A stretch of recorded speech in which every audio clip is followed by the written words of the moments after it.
So introduction to Canada, land, people, and literature. Can you see the PPT? Yes, sir.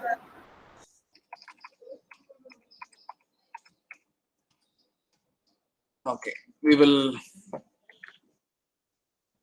continue from Duncan Campbell Scott, right?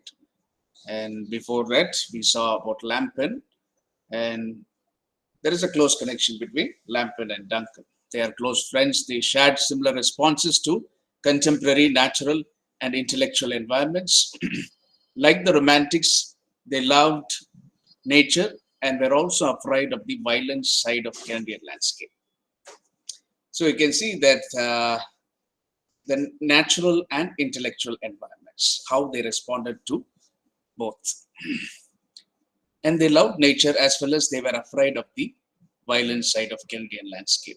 So as I told you, Canadians had a love-hate relationship with nature, right? As we already discussed, that some people, they love nature, but most of them, the settler experience was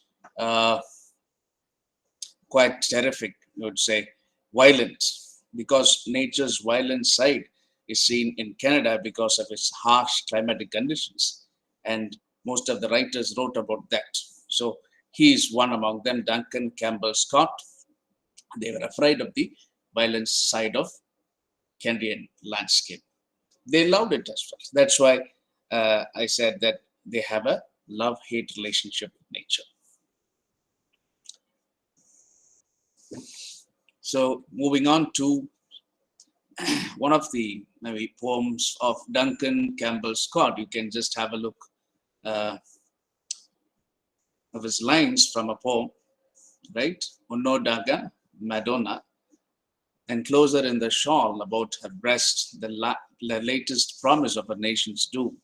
Paler than she, her baby clings and lies, and the primal warrior, gleaming from his eyes, he sulks and burdened with his infant gloom, and he draws his heavy brows will not rest.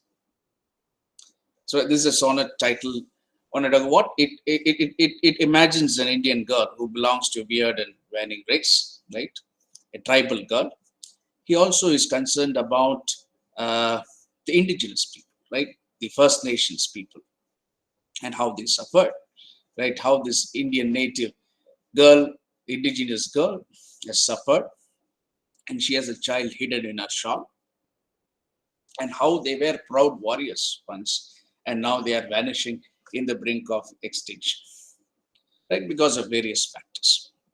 So these lines, it shows how these people are suffering, how the primal warrior gleaming from his eyes, and he sulks and burdened with his infant gloom. He draws his heavy brows and will not rest. So that is what these lines bring about the First Nations people and their nature. Their nature is being a proud warrior, and how they being a primitive, being a primal warrior to the brink of extinction, how they maybe went through the stages, and that nation's doom is that. So talking about the confederation, right? What is confederation? Can you say confederation and pre-confederation? Can anybody comment on that? So I was talking to you about this confederation points, and we were discussing mostly the confederation points in the beginning and pre-confederation points. What do you think of the word confederation? Any idea?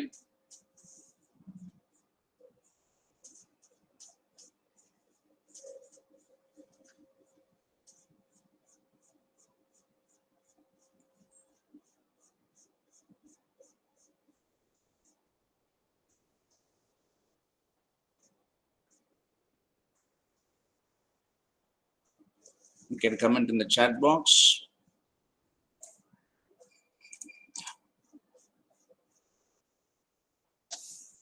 pre-Confederation poets, Confederation poets,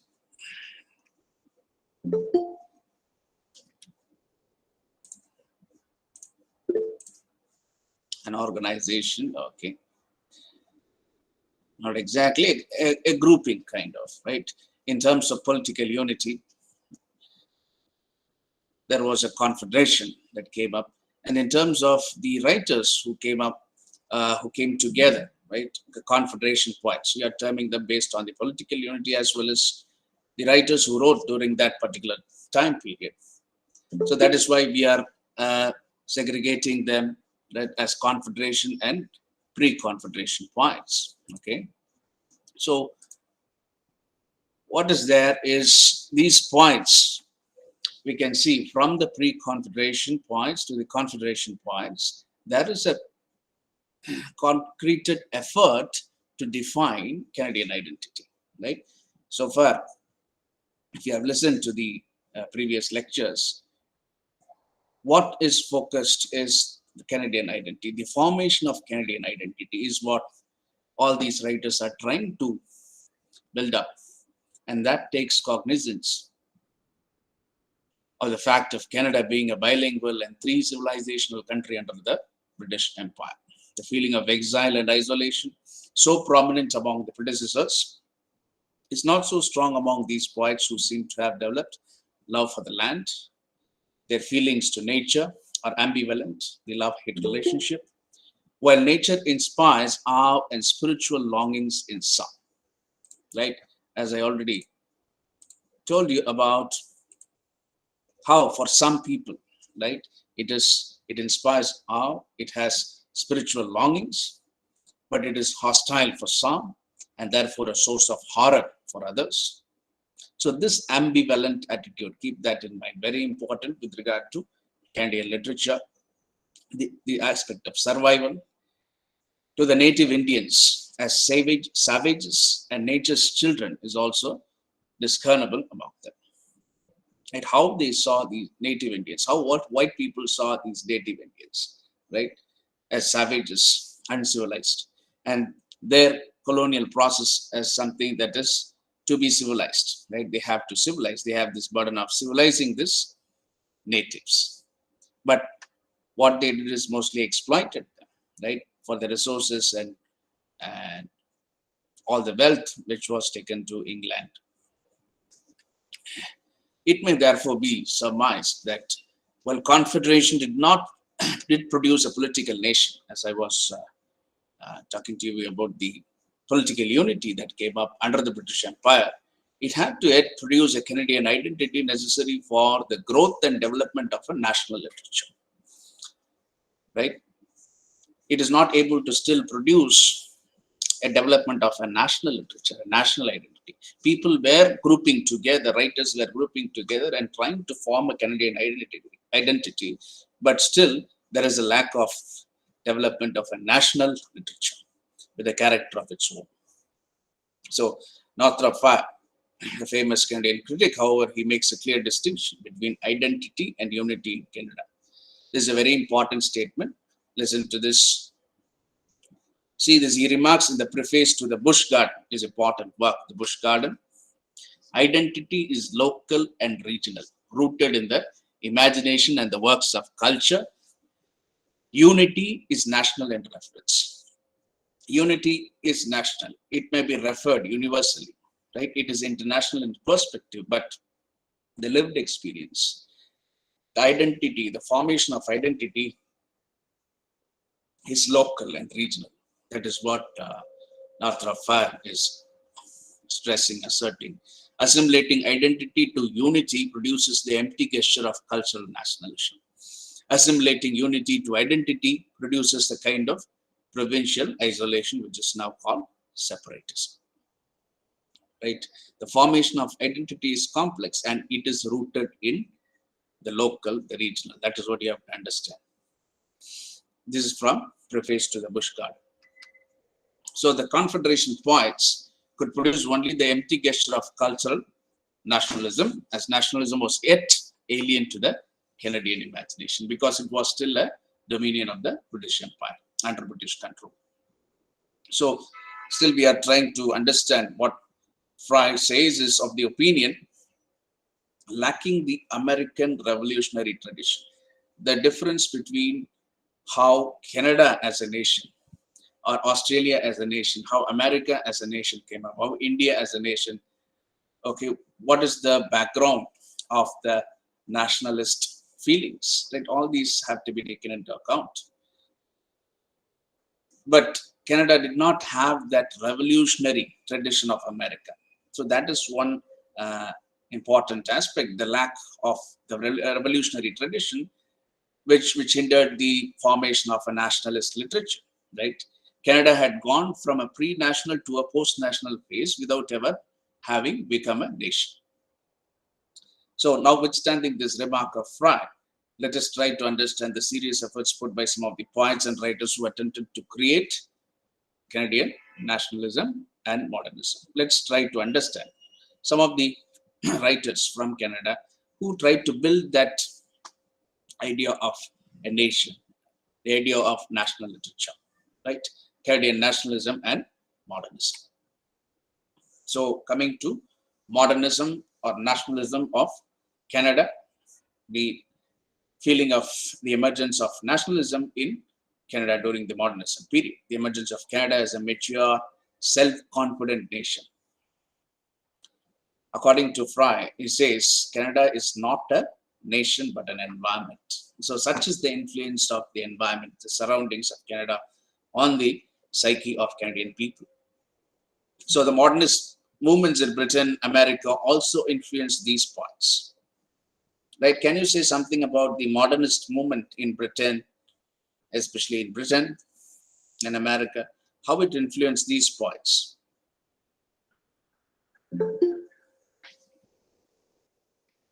What is the kind of writings that were during this period, the modern period, the modern influence, modernist influence? You know the characteristics of modernist literature in Britain, right?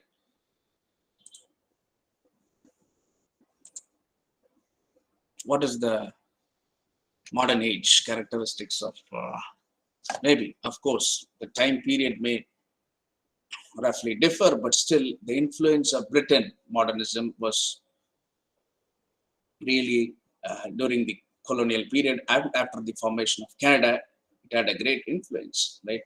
You can take, for example, T.S. Eliot, right? Modernist poets and their style of writings, British writers especially, how they influenced these writers. They attempted to write poetry using a rigidly sculptural structure, in impersonal and unemotional tone with a rigorously disciplined rhetoric, mythic, and historical reference. You can see this kind of writing in T.S. Eliot, right? The structure of the poem is impersonal nature of poetry, theory of poetry, right?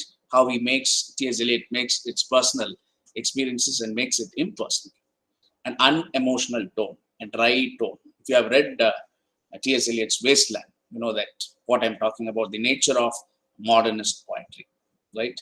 With a rigorously disciplined rhetoric, mythic, there is a lot of mythical reference, historical reference in the Wasteland, right? See, such influences, the style of the modernist movement in Britain, the influence of modernist movement in Britain was there in Canada also, the Canadian writers. So one important, notable modernist Canadian writer is E.J. Pratt, and we will be discussing one of his poems, right? In detail, we will be dealing with the Dying Eagle. So just I will introduce you to E.J. Pratt and some of the modernist writers and postmodernist writers. He's one of those poets who attempted to bring modernism in Canadian poetry. As an example from his poem, The Groundswell. So he evokes a nature and a creator almost opposite that of Wordsworth's view of nature as winning and a source of eternal mystery. So his idea of nature is different from Wordsworth's view of nature. There is a difference.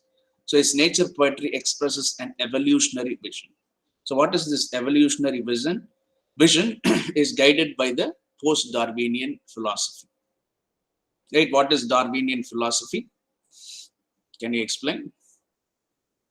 And he's not against like Wordsworth's view of nature as nature being so sweet and welcoming, the celebration of nature, right? It's not like that, but how he sees as a kind of, right, Wordsworth's view of nature as a source of eternal mystery and the awe-inspiring attitude. But E.J. Pratt's nature poetry expresses an evolutionary vision, right? What is the Darwinian idea? Can you just explain on Darwinian's philosophy? Evolution, sir. Evolutionary theory, right? How does that evolution?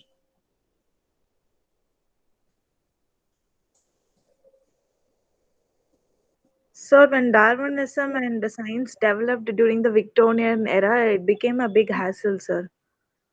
Yes, That yes, yes, humans came out of monkeys and all those evolution theories of Charles Darwin. So that became a contrast while writing literature. yes. That's good. What's your name, bro? Shana, sir. Shana, good. Yes, what happened because of these evolutionary theories, the scientific progress, right? And even from the time of Renaissance, if you think, the age of Renaissance, the age of Enlightenment, humanism, all these shook the faith of people, right? Questioned the authorities, the religious authorities, the religious structures, questioned the existence of God, right?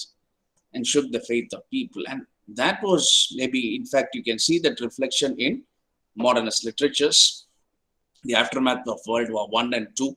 See all these influences, and especially his writings, it focuses on the evolutionary vision guided by post-Darwinian philosophy as interpreted by T.H.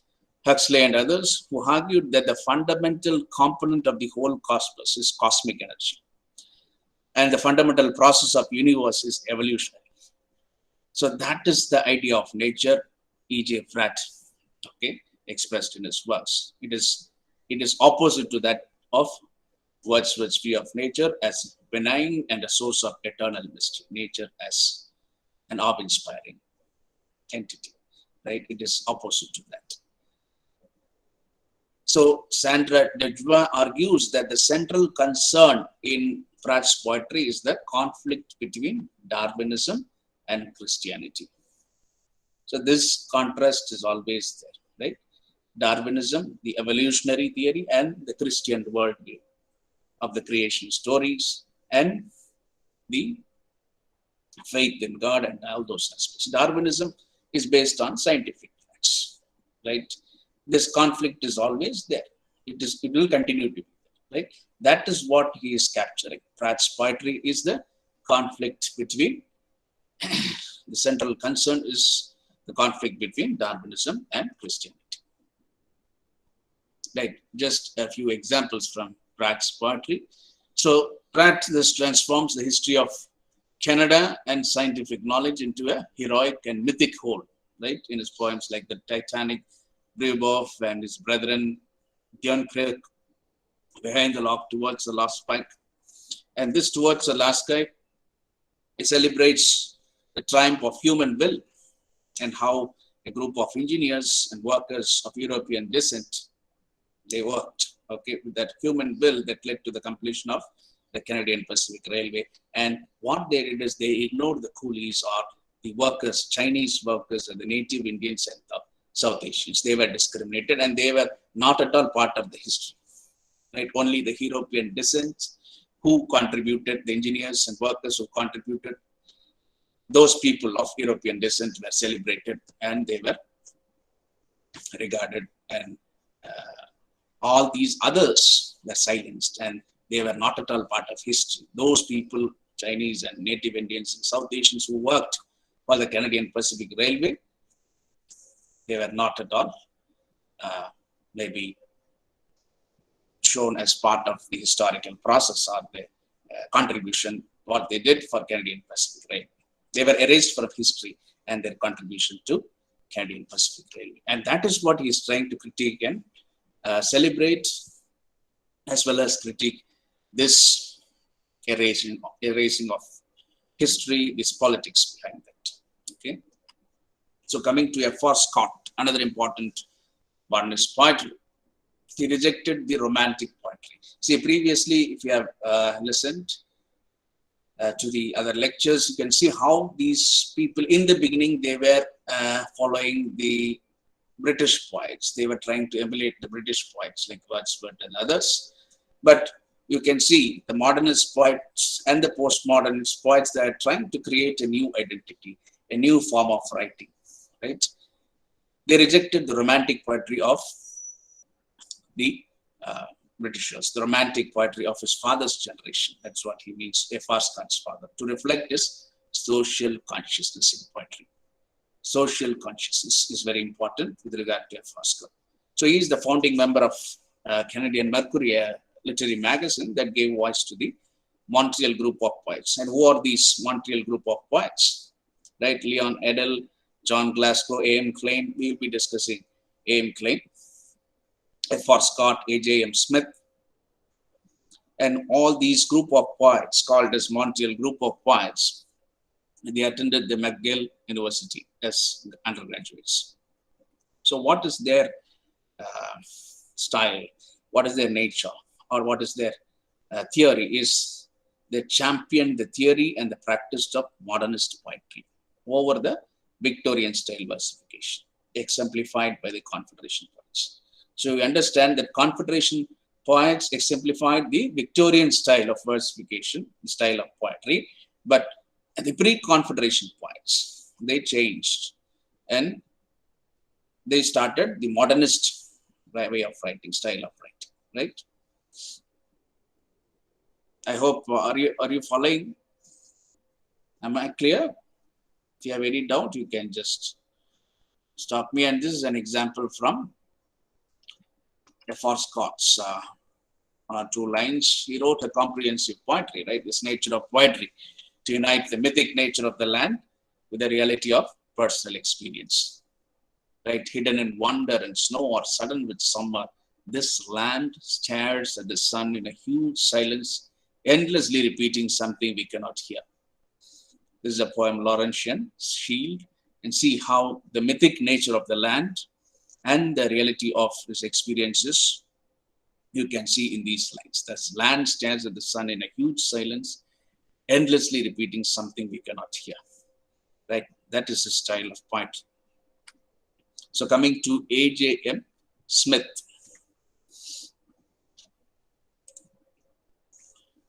He is a poet, anthologist, critic, teacher, one of the founders of Canadian literary modernist movement. So he, maybe 2 words you have to keep note of, 2 terms between the cosmopolitan and the native verse. So that is what he made a controversial distinction, right? What is cosmopolitan? Can you just tell me what is cosmopolitan? Native verse and cosmopolitan verse. Cosmopolitan, what it means. So he differentiated 2 types of poetry. Well, the cosmopolitan poet wrote on what Canadian life had in common with life everywhere. The native poet focused on what is individual and unique in Canadian life. What is Canadian cosmopolitan?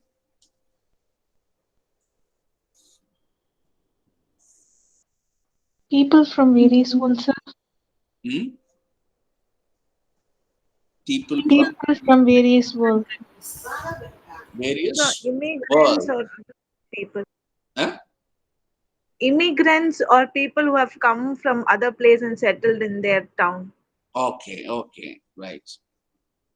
So yeah. So people from different countries or different states. Yeah, right. So what is this cosmopolitan writings or cosmopolitan poets? Is these poets are influenced by various cultures, right? Various people and the influence of such writings, right? What kind of writing that can be, right? So a cosmopolitan poet wrote on what Canadian life had in common with life everywhere, right? A commonality is always there in literature, right? With regard to human experience. And that is what you can say cosmopolitan poets, and these individual native poets focused on the individual experience that is unique to Canadian life, unique in Canadian life, right? That is how you can differentiate the cosmopolitan and the native poets. And he differentiated in his book of Canadian poetry, in his preface to the book of Canadian poetry. And this is a beautiful example of A.J. Swift's poem. A poem is not a description, but it is an experience. It's not a description, but an experience in itself. So he amply illustrates. Can someone read these lines? Wave on wave and green on rock, white between splash and black. Can you read that? Wave on wave and green on rock and white between splash and black, the crash and hiss of the feathery fall, the snap and shock of the water wall and the wall of rock. The second stanza using the extreme economy of words, making us experience the ebb and flow of sea through the ebb and flow of words. After the ebb flow, wet rock, high over the slapping green, water sliding away, and the rock abiding, new rock riding out of the spray. Right. Thank you. So can you see, what do you feel by reading this poem? What do you maybe experience, right? The words and the economy of words and the vocabulary that is used, right? Sir, standing near the sea. How do you? Yeah. Can you just experience that as if you are standing near the sea, right? You are just as if the waves are splashing at you, right? Black and the sound of the waves, right? As if it is an experience in itself, right? That is why his poems are not just a description, but an experience in itself, right? That is how he uses those words and try to make it an experience, right? Yeah. Sarah Janet Duncan, and another important women writer, right? Like A.J.M. Smith, she was a nationalist who advocated the dominion status for Canada. I told you there are many writers who wrote for the Canadian nation, for the idea of a Canadian nation, who wrote for in support of the natives, right? And her imperialist faith is clearly reflected in the character of Edwina Murichan and the heroine, the imperialist. This is an important work of Sarah Janet Duncan. And this novel makes a passionate appeal for Canadian nationalism and also for struggle against colonialism, right? And you can see Sarah Janet Duncan and a kind of imperialist faith is clearly reflected in the character Edwina Murichan, and she is the heroine of the imperialist. So coming to postmodernists and post-nationalism, Canadian nationalism was challenged particularly in 1980s when Canada signed a treaty for the establishment of free trade, okay, with Canada, United States, and Mexico. And this is an important statement. So the final few slides will try to understand, maybe we'll try to understand the nature of Canadian literature, right? What it is trying to encompass everything together, right? And a few postmodern writers, right? Davey states that specific novels may argue for a humanist Canada, a more feminist Canada, or a more sophisticated and worldly Canada, an individualist Canada, a Canada more responsive to the values of its Aboriginal citizens, but collectively they suggest a world and a nation in which social structures no longer link regions or communities, political processes doubted, and individual alienation has become normal. See, all these things may be part of the Canadian experience and identity, right? So all these themes, right, are addressed in the Canadian works. A humanist Canada, feminist Canada, worldly Canada, and individualist Canada, responsive to the values of its Aboriginal citizens, and a nation in which social structures no longer link regions or communities, and political process doubted, right? And individual alienation has become normal. All these things. And multiculturalism, right? What do you understand by multiculturalism, right? Can you say? I think I Having already. multiple cultures, sir. Huh? Having multiple cultures. Multiple cultures, right? Multiple cultures. So today, if you think of Canada, if you see Canada or Australia or even America for that matter, all these countries are multicultural countries. There is a mix of cultures, right? And multicultural in the sense there are cultures which are unique, right? And as I told you, as I used the metaphor of the salad bowl, right? Each country has its own, each culture has its own unique identity, right? Every other culture sustains and it is part of that country, right? And it is individually, it has its own uniqueness, its distinct identity, right? Like how each fruit has its own taste, right? In a salad bowl. That's how each culture, like we are together, multicultural, right? That is the nature of today's world. I would say every other country is becoming multicultural country, highlighting multiple cultures, heritage, languages, regional identities, and nativism, and that augments the postmodernist agenda. And Margaret Lawrence is one of the one of the writers who supported this agenda, postmodernist agenda. So Margaret Lawrence, I'll just take maybe 5 minutes extra. Okay, I'll try to conclude by 12:35 or 40. Okay, please bear with me. Asserting a regional identity. So like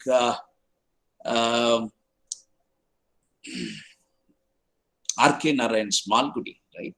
She has created her own town, Manawaka series of novels, right? In the small prairie town of Nipawa in Manitoba, she has created Manawaka, the center of her fictional world, like how R.K. Narayan's center of the fictional world is Malgudi. For Margaret Lawrence, it's Manawaka. So Margaret Lawrence has found a permanent place in the Canadian literary canon. Some of her works, The Stone Angel, The Diviners, and her experience was maybe started in Africa. When she moved with her husband, she began her literary career, and Africa formed an important part, a crucible part of her life. And she put her Canadian experience to examine some of the major themes in her fiction. The expatriate experience, right? How the sense of Canada, right? Africa also sharpened her sense of Canada as a new country that was coming to grips with colonialism. So Stone Angel, Jest of God, The Fire Dwellers, all are important Manawaka series of novels, right? So Atwood, one of the most important Canadian writer, best known for her prose fiction and for her feminist perspectives, right?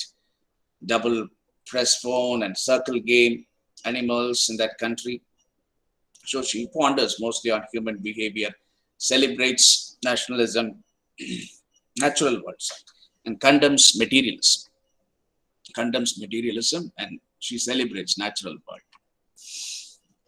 And some of the important works of Margaret Atwood and role reversal and new beginnings are recurrent themes in her works. And women are centered in her works. Some of her important works like The Medieval Women and The Handmaid's Tale. It shows the written record of women living in sexual slavery in a repressive Christian theocracy in the future. And The Oryx and the Crake, it describes a plague-induced apocalypse, a dystopian novel, right? Through the observation and flashbacks of a protagonist, right? So this one, I want to conclude with this statement. What Margaret Atwood argues, right? You have to, maybe you can go and research, get to know more about the theories, victim theory, victim position, victims, right? Victim positions, victim 1, victim 2, Position 1, position 2, position 3, position 4, how a victim, okay, progresses from the victim stage to the victor stage, right? Canadian Margaret Atwood's the Canadian victim theory, okay, and how she argues that every country has a single unifying identity. As I told you in the beginning, informing the symbol at its core. So if it is England, it is the symbol of the island. And for America, it is that of frontier, right? And for Canada, she is of the view that it is survival. Survival is a symbol for Canada. Home as the castle of the Englishman is a popular form of the island symbol, right? Insularity, therefore, becomes a defining feature of this symbol. Similarly, in America, frontier, as I told you, is a flexible idea, right? That contains many elements like dear to the American heart. Frontier is an ever-expanding line, conquering territories, outer space, poverty. Survival is for Canada, frontier for America, and island for England, right? All these identities with regard to a particular country, right? You have to keep in mind. And what she is asserting is survival for Canada. Like the frontier for America, the island for England is a multi-faced and adaptable idea. For the early Canadian settler and explorer, it was bare survival in the face of hostile nature or native Indians, right? The settlers who came from Britain, especially from Britain and European countries to Canada, it is bare survival in the face of hostile. So the formation of Canada as a nation, as an identity, is fundamentally based on this aspect of survival. So that is what, in comparison with America and British, she is trying to assert that survival as the identity of Canada. Similarly, it was the cultural survival for the French Canadians after the English took root. Right. With this, I will conclude. If you have any questions, comments, you can comment in the chat box. Sir? Yeah. So last class I asked that who is the ancient tribe in Canada? Amar Indians are anti-Pakistan. Pakistan, I googled it, sir. Amar Indians were lived there in more than 1.5 million years, sir. So maybe they were the ancient tribes, sir, when compared to anti-Pakistan. Who are the ancient? Maybe which tribe? Amar Indians, sir. Amar. Amar Indians. See, it's more than almost 1.5 billion years, right? Million or billion? Yes, millions, 1.6 million. 1.6 million years, right? That's maybe at that point they have migrated to Canada, right? Yes, sir. Right, that's right. That's good, Aishwarya. It's good that you have done some research. Thank you, sir. So, as I told you, it's story of migration at different periods of time, right? How these people came from, see, humanity, it started from one point and they just migrated and settled over a specific location. So likewise, you can see that how different tribes, they migrated at different periods of time and they settled there and they were there for thousands of years. And if you see the history of these nations with regard to colonialism, it's very recent, not just 500 to 600 years, right? Not even 500 to 600 years. Canada and India, they were colonized just hardly 300 to 400 years before, right? That is the white history. But if you go back to the indigenous history, it's thousands and thousands of years, right? That is the uniqueness of this native identity and native history that is not at all recorded, right? Because they are mostly oral literatures. And only after the written record and colonization process and writers who came up to record these native experiences and the native literatures, right? That is how we know about these people, right? So, but the history of indigenous people are very old and you cannot, it's very difficult to comprehend over different periods of time. Okay, right. Anything else you would like to ask.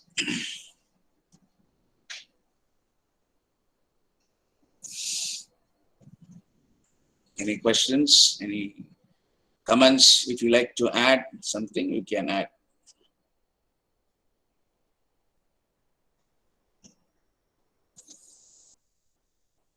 Okay, take rest. Have a good day. Thank you. Thank you, sir.